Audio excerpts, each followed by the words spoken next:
तो बच्चों, जो आज हम टॉपिक पढ़ने वाले हैं वो IUPAC नॉमेनक्लेचर है।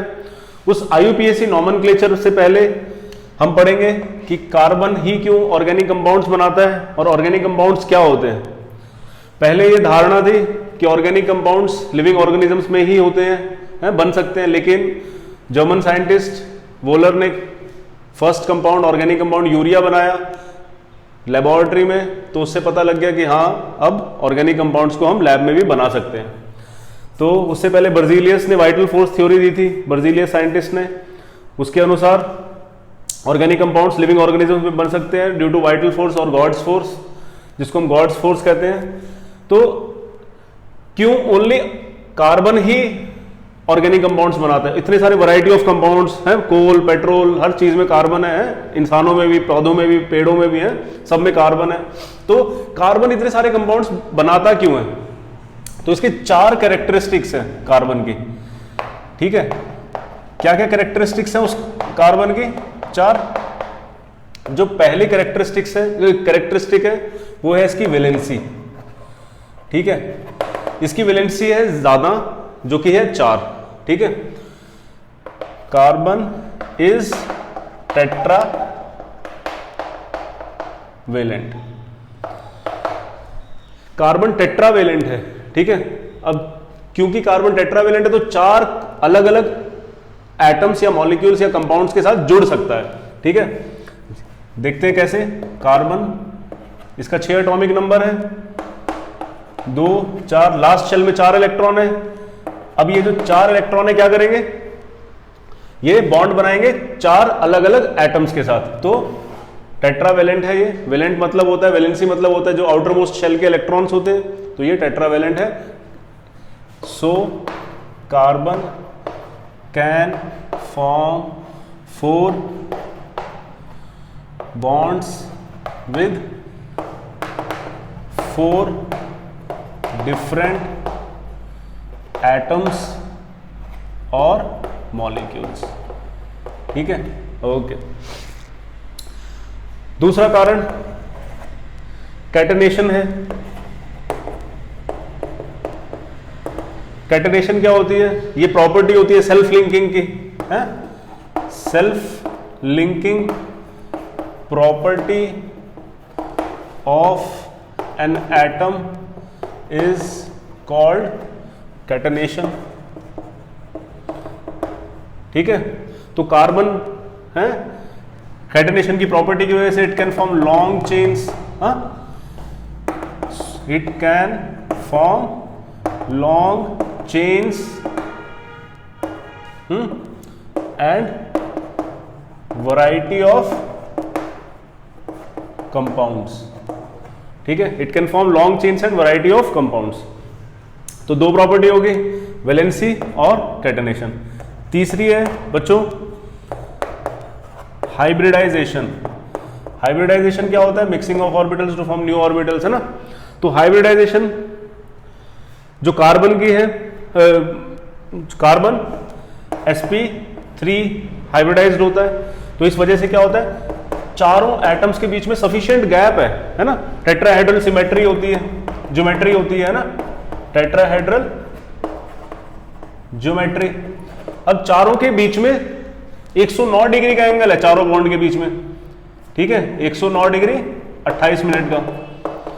तो ये जो बॉन्ड एंगल है, तो इस वजह से सारे के सारे एटम्स जो है वो दूर दूर हैं, कोई रिपल्शन नहीं हो रही है, तो स्टेबल कंपाउंड्स बनते हैं, है ना? प्रॉपर इनमें गैप है 109 डिग्री 28 मिनट का। ठीक है, और चौथा कारण क्या है? Carbon can form multiple bonds, है ना? Carbon can form multiple bonds, है ना? कैसे बनाता है भला? sp3 में तो सारे सिंगल बॉन्ड होते हैं, sp2 में डबल बॉन्ड और sp3 में sp में ट्रिपल बॉन्ड। ठीक है, तो carbon triple bond, double bond और सिंगल बॉन्ड, सारी तरह के बॉन्ड बनाता है। ठीक है, तो ये सारी प्रॉपर्टीज है, ये 4 प्रॉपर्टीज है जिस वजह से कार्बन ऑर्गेनिक कंपाउंड्स को बनाता है। और ऑर्गेनिक कंपाउंड्स क्या होते हैं? Compounds containing carbon, hydrogen and their derivatives. ठीक है, ओके। तो इसके बाद हम स्टार्ट करते हैं। सो इसमें एक और चीज ऐड कर सकते हैं लिखने के लिए in your notes. So there is sufficient distance between the atoms and they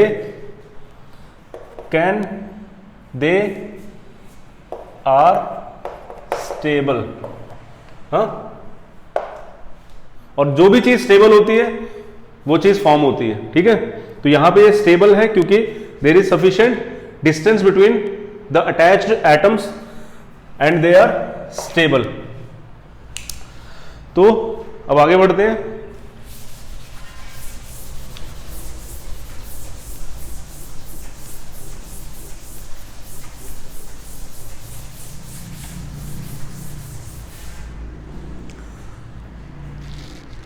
next,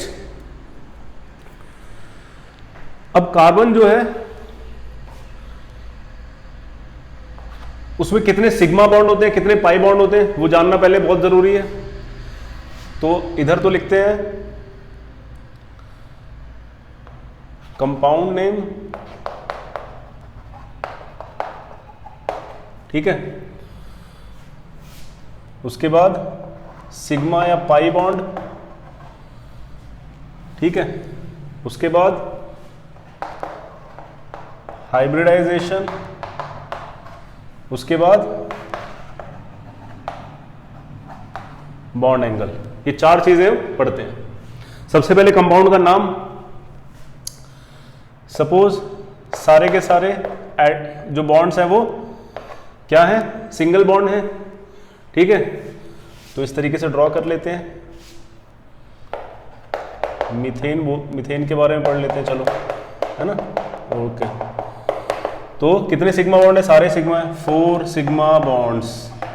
ठीक है, हाइब्रिडाइजेशन क्या है, sp3। हाँ, बॉन्ड एंगल क्या है, 109 डिग्री 28 मिनट। ओके, नेक्स्ट, अब हम डबल बॉन्ड के बारे में बात करते हैं। जो उसका फर्स्ट कंपाउंड होता है डबल बॉन्डेड वाला, वो इथीन होता है ना। अगर मैं इसकी बात करूं तो कितने सिग्मा है,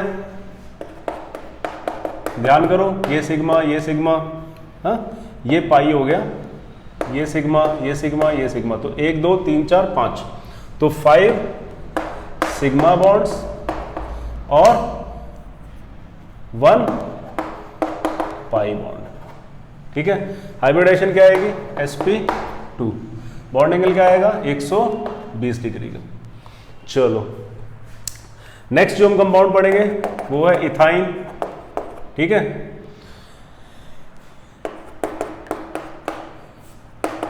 इथाइन के केस में कितने सिग्मा हो गए, ये भी सिग्मा, ये भी सिग्मा, ये भी सिग्मा है, और ये दोनों पाई बॉन्ड्स हो गए। ठीक है, तो कितने हो गए, 3 पाई बॉन्ड और 3 सिग्मा बॉन्ड और 1 पाई बॉन्ड, 2 पाई बॉन्ड्स। ठीक है, तो 3 सिग्मा और 2 पाई बॉन्ड हो गए। हाइब्रिडेशन क्या आ गई, sp हाइब्रिडाइजेशन आ गई, और बॉन्ड एंगल आया 180 डिग्री का। ओके, तो इनकी शेप्स क्या, हाइब्रिडाइजेशन शेप बताती है। ये टेट्राहेड्रल होगा, ये क्या होगा, ट्राइगोनल प्लेनर होगा, और ये क्या होगा, हाँ, लीनियर होगा। ठीक है, तो ये इसके बारे में इंफॉर्मेशन है। अब आगे बढ़ते हैं, इसको रब कर देता हूं, जिसको जल्दी से नोट डाउन कर लें।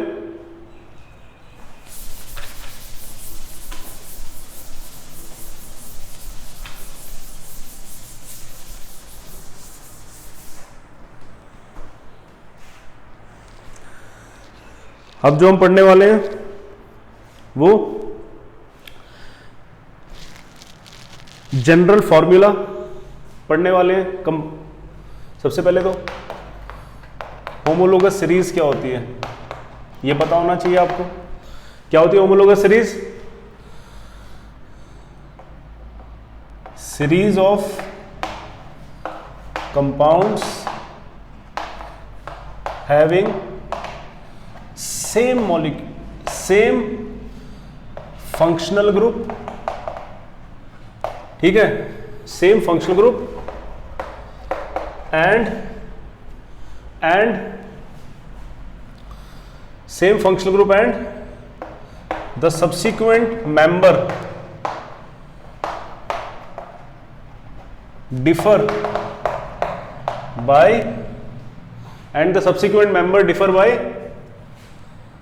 CH2, that is methylene, ठीक है, और 14 molecular weight। Next atom 14 molecular weight से डिफर करेगा या CH2 से डिफर करेगा, एक ही बात है ना, कार्बन का 12 होता है और इसका 2 तो इज इक्वल टू 14। ओके, तो ये तो थी होमोलोगस सीरीज। अब बात करते हैं कंपाउंड नेम, या हम होमोलोगस सीरीज की बात करते हैं कौन कौन सी होती है ना, उसका जनरल फॉर्मूला क्या होता है ना, जरूरी है वो पढ़ना। पहले तो फंक्शनल ग्रुप क्या होता है ना, फंक्शनल ग्रुप एक होमोलोगस सीरीज का एक ही होगा, है ना, फंक्शनल ग्रुप, और लास्ट जो हम पढ़ेंगे वो जनरल फॉर्मूला है। तो बच्चों होमोलोगस सीरीज एल्केन्स में फंक्शनल ग्रुप, कोई फंक्शनल ग्रुप ही नहीं है एल्केन्स में, तो जनरल फॉर्मूला CnH2n+2, ठीक है। ओके, दूसरा एल्कीन्स में फंक्शनल ग्रुप डबल बॉन्ड, वो तो डबल बॉन्ड क्या फंक्शनल ग्रुप है ना। ओके, तो ये नील, और फॉर्मूला क्या है CnH2n, है ना। ओके, थर्ड एल्काइन में, चलो इसमें डबल बॉन्ड लिख देते हैं ना, इसमें ट्रिपल बॉन्ड लिख देते हैं, और CnH2n-2, ये जनरल फॉर्मूला है। अब एल्कोहल्स में क्या होगा, एंड ईथर्स में, एल्कोहल्स और ईथर्स में क्या होगा,